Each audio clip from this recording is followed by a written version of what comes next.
যদি A/B equal 3:4 আৰু B/C equal 2:5 তেন্তে A/C ৰ মান নিৰ্ণয় কৰা।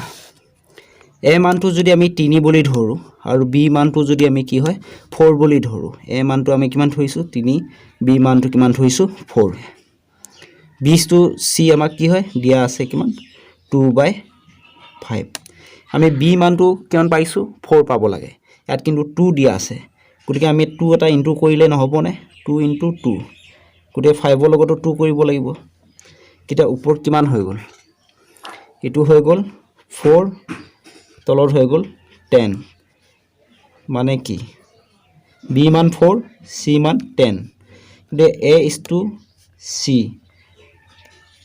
সমান কিমান হ'ব A মানে 3 হয় নে নহয় ইছটো আৰু C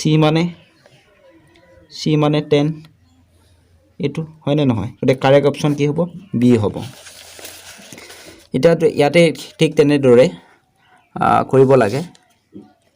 ইয়াতে x ৰ মান কিমান হ'ব 3 y মান কিমান হ'ব 2 কিটালে বহাই দিয়া ইটো যেহেতু ওলাব দিছে তে x ৰ মান কিমান পালো 3 minus 2 y মান কিমান পালো 2 পালো